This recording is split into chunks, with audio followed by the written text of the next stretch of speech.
of class 10 geography chapter 7 lifeline of economy.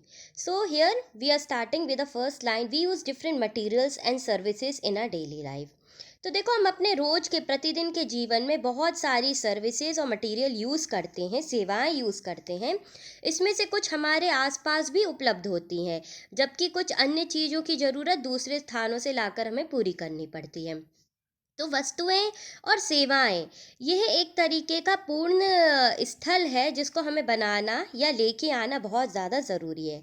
ये एक तरीके का बायलैटरल प्रोसेस है, गुड्स एंड सर्विसेज लेके आना, ताकि ये हमारी डिमांड्स को पूरी कर सके। डिमांड मीन्स आवश्यकताएं।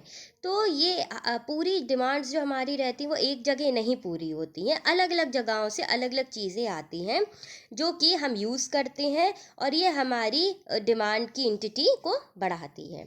तो movement of goods and services from the supply location to demand location necessity to the needs of transport. तो अगर हम कोई भी व्यक्ति कुछ भी उपलब्ध कराना चाहता है या कुछ भी लेना चाहता है तो उसको व्यापार करना पड़ेगा। तो उसको व्यापार के लिए वो सामान लेके आना और जाना पड़ेगा, तो जिसको हम कहते हैं नीड फॉर ट्रांसपोर्ट। तो some people are engaged in facilitating these movements. They are known as trader.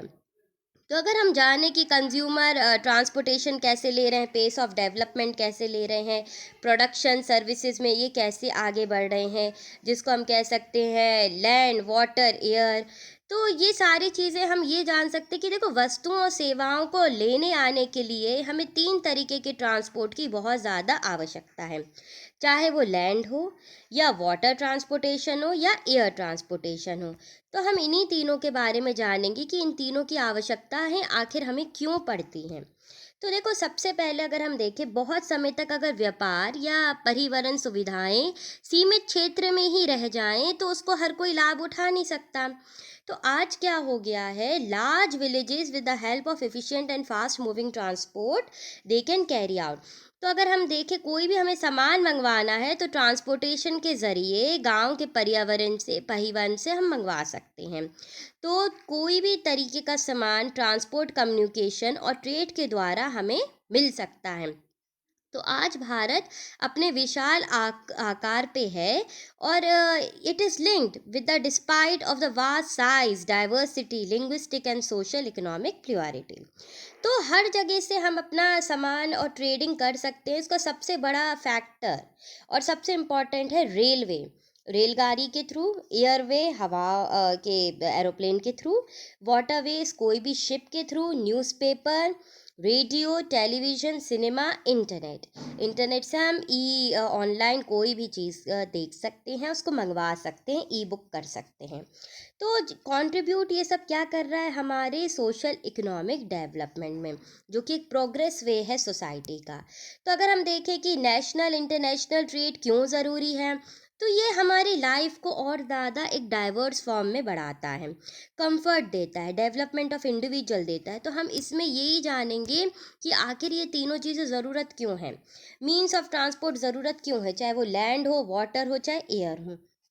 तो लैंड देखो 3 तरीके से है, roadway, railway, pipeline. Water, inland और ओवरसीज। एयर को हम देख सकते हैं डोमेस्टिक एयरवे, जो कि हम घरेलू विमान के नाम से जानते हैं, इंटरनेशनल एयरवे जिसको हम अंतर्राष्ट्रीय विमान सेवा के नाम से जानते हैं, पब्लिक अंडरटेकिंग मतलब सार्वजनिक प्राधिकरण, प्राइवेट एयरलाइन मतलब निजी विमान सेवा। तो पब्लिक में गवर्नमेंट सारी एयर इंडिया आ जाती है, प्राइवेट में आ जाता है जैसे किंगफिशर था, इंडिको फ्लाइट्स हैं। तो ये सारे हेल्प करते हैं कि हमें कैसे सामान को मंगवा सकते हैं, सामान का उपयोग कर सकते हैं और इसका यूसेज लगते हैं। तो फॉर अ लॉन्ग टाइम अगर हम माने, ट्रांसपोर्ट रिस्ट्रिक्टेड था कुछ ही लिमिटेड स्पेस के लिए, पर जब से डेवलपमेंट ऑफ साइंस टेक्नोलॉजी हो गई है, ट्रेड, ट्रांसपोर्ट, इकोनॉमी के बैरियर्स बढ़ गए, ट्रांसपोर्ट और कम्युनिकेशन एक बहुत बड़ा फैक्टर हो गया, चाहे वो लोकल हो, नेशनल हो या ग्लोबल ट्रेड हो आज के ज़माने का। तो अगर हम देखें कि ट्रांसपोर्ट रोडवे आखिर है क्या, तो India is one of the largest road network in the world. तो हमारी इंडिया विश्व में सर्वाधिक सड़क जाल वाले देशों में से एक है, क्योंकि हम 7th लार्जेस्ट कंट्री हैं। हमारा 3.84 है हेक्टर किलोमीटर हमारा एरिया है। तो रोडवेज हमारे यहाँ पर रेलवे से भी ज़्यादा है। और सबसे पहले हमें ये ध्यान रखना पड़ेगा कि भारत में सड़क वाहन ये रेल से भी ज़्यादा है और ये एजेस से मेंटेन्ड है, बिल्ड है। तो रोड ट्रांसपोर्ट हमेशा आ जाता है बोर्ड में भी क्वेश्चन की 3 पॉजिटिव वेज बताइए रोड ट्रांसपोर्ट के। तो सबसे पहला यही है, construction road cost of road is much lower than railway line. तो देखो सड़क का कंस्ट्रक्शन कम दामों में पड़ता है as compare to railway line. Roads can traverse comparatively more dissected and undulating topography। तो रोड्स ऊबड़ खाबड़ रास्ते में या जहाँ पर बिल्कुल एरिया ही नहीं है पहाड़ों के ऊपर ऊंचाई पे, वहाँ पर भी ये कंस्ट्रक्ट हो सकती हैं। जहाँ रेलवे लाइन के लिए बहुत असुविधा जाएगी, हमें अंडरग्राउंड चैनल बनाना पड़ेगा, ब्रिज बनाना पड़ेगा। Road we can easily carry out. Road can negotiate higher gradients and slope and such can transfer mountains such as Himalaya। तो अगर कोई ढाल हो पहाड़ी क्षेत्र की तो सड़क में कोई दिक्कत नहीं होती है, इजी रहता है transportation. Road transport is economical in transportation of few persons and relatively smaller amount of goods o short period. तो अगर कोई भी व्यक्ति हो तो वो दूरी तक जाना है या सामान लेके आना है तो वो रोड के डिस्टेंस के थ्रू लेके आ सकता है। It provide door to door services, ये घर घर की सेवाएं उपलब्ध कराता है। तथा अगर कोई सामान चढ़ाने उतारने में होता है तो इजीली हो जाता है लोडिंग अपलोडिंग इसमें। Road transport is also use as a feeder to other modes of transport. तो घर घर की सेवाएं करवाना, उपयोग करवाना, तो एक तरीके से ये हेल्प करता है, एक लिंक है रेलवे स्टेशन, सी, एयरपोर्ट का। तो रोड एक बहुत बड़ा माध्यम है जो कि 6 वे में क्लासिफाइड है। तो सबसे पहले हम देखेंगे गोल्डन क्वाड्रिलेटरल रोड। तो आखिर ये गोल्डन क्वाड्रिलेटरल रोड है क्या? तो भारत सरकार कोलकाता, चेन्नई से मुंबई, दिल्ली को जोड़ने वाली 6 लेन वाली एक बहुत बड़ी रोड बनवाई है। तो इसका प्रस्ताव बहुत पहले दिया गया था। ये उत्तर दक्षिण गलियारे से नगर को कन्याकुमारी से जोड़ती है और ये एक तरीके का आसाम से गुजरात के पोरबंदर तक जोड़ती है। तो हम ये मान सकते हैं, देखो सिलचर जो आसाम में है वहाँ से पोरबंदर गुजरात में जोड़ रही है। तो ये एक तरीके का राजमार्ग है, सबसे बड़ी रोड, और ये सारी मेगा सिटीज़ को जोड़ने का, कोऑर्डिनेट करने का इन रीजन में काम करती है, जो कि हम मान सकते हैं NHAI, highway authority of India. इसका कब का फुल फॉर्म भी आ जाता है कि NHAI होता क्या है।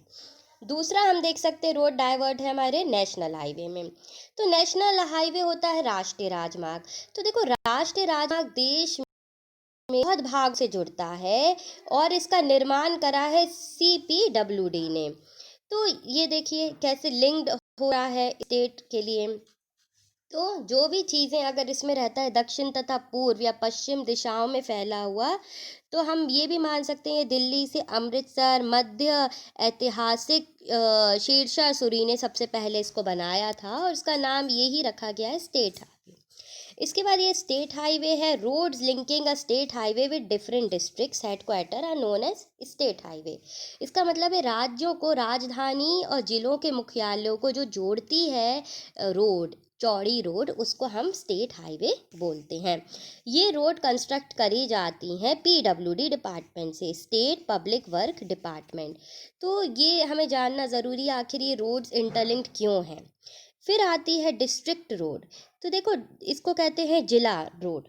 तो these roads are connected with district headquarter other places of district. जैसे सागर एक संभाग है, डिस्ट्रिक्ट है, तो आसपास के रीजन के जितने भी एरियाज़ हैं, गांव हैं, ये डिस्ट्रिक्ट को कनेक्ट करेंगे, जिसको जिला परिषद के नाम से हम जान सकते हैं।